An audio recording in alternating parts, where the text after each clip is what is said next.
क्या तुम जानते हो एक ऐसी फ्लाइट जिसमें बैठे थे 239 लोग, जो एयरपोर्ट से उड़ान भरती है और हवा में जाने के कुछ ही मिनटों बाद हवा में से एकदम गायब। ना कोई सिग्नल, ना कोई क्रैश। ये कहानी है फ्लाइट MS-370 की। एक ऐसा अनोखा केस जिसने पूरी दुनिया को हिला कर रख दिया और आज तक नहीं पता चला कि उस फ्लाइट के साथ आखिर हुआ क्या।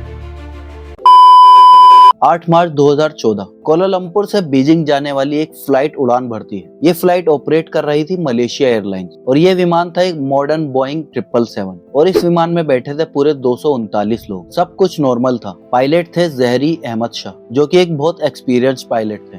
फ्लाइट टेक ऑफ के लगभग 40 मिनट बाद एयर ट्रैफिक कंट्रोल को पायलट के आखिरी शब्द सुनाई देते हैं, गुड नाइट मलेशियन 370। उसके बाद एकदम सन्नाटा।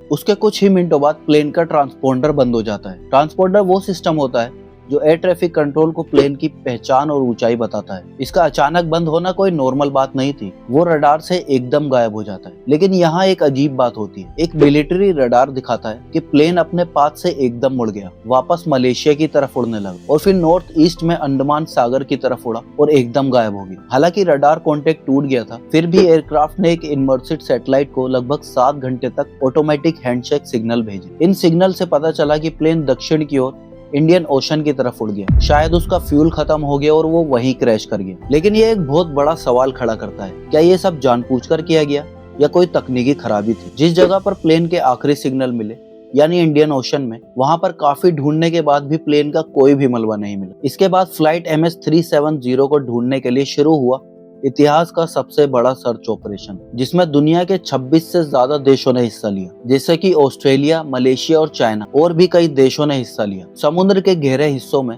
कई हजारों स्क्वायर किलोमीटर तक खोज की गई, लेकिन कुछ भी नहीं मिला। उसके 1 साल बाद अफ्रीका और इंडियन ओशन के किनारों पर मलबे के छोटे टुकड़े पाए गए, जिसमें एक कंफर्म विंग पार्ट मिला, फ्लैपरोन।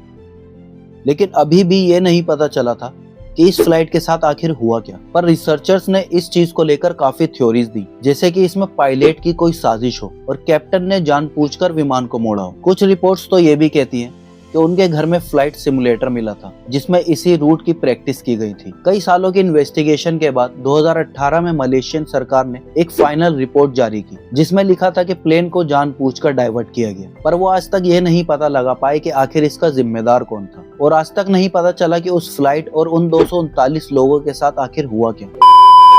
सो गाइस, वीडियो पसंद आई तो वीडियो को लाइक कर दो, शेयर कर दो और चैनल को सब्सक्राइब तो कर ही दो। मिलते हैं इन द नेक्स्ट वीडियो।